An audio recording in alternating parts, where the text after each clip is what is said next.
Hi friends, moral mean స్టోరీస్కు స్వాగతం. ఈ వీడియోలో మనం చిన్న చిన్న అలవాట్లు మన జీవితాన్ని ఎలా మార్చగలవో ఒక మంచి కథ ద్వారా తెలుసుకోబోతున్నాము. అతను చాలా మంచివాడు, తెలివైనవాడు. కానీ అతనికి ఒక చిన్న అలవాటు ఉండేది. ఏ పని వచ్చినా ఇంకొంచెం తర్వాత చేద్దాం, రేపు చూసుకుందాం అని వాయిదా వేయడం.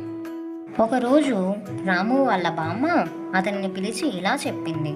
రాము, ఈరోజు పనిని రేపటికి వదిలేస్తే ఒకరోజు ఆ అవకాశమే ఉండదు బాబు. రాము నవ్వుతూ ఇంకొంచెం టైం ఉంది కదా బామ్మ అని చెప్పాడు. రోజులు గడిచాయి. ఒకరోజు గ్రామంలో ఒక పోటీ నిర్వహించారు. అందరూ ఎంతో ఉత్సాహంగా సిద్ధమయ్యారు. కానీ రాము మాత్రం తన అలవాటు ప్రకారం వాయిదా వేస్తూనే ఉన్నాడు.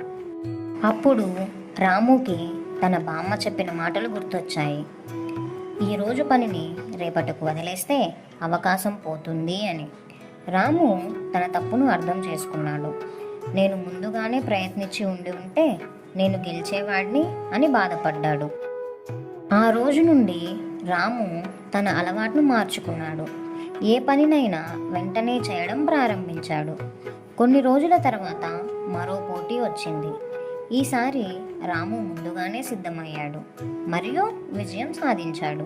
కాబట్టి ఫ్రెండ్స్, చిన్న అలవాట్లు కూడా మన జీవితాన్ని పూర్తిగా మార్చగలవు. ఈరోజు చేయవలసిన పనిని రేపటికి వాయిదా వేయకండి. ఇలాంటి మంచి కథల కోసం మోరల్ మీన్ స్టోరీస్ని సబ్స్క్రైబ్ చేయండి, లైక్ చేయండి. మరొక మంచి కథతో మళ్ళీ కలుద్దాం.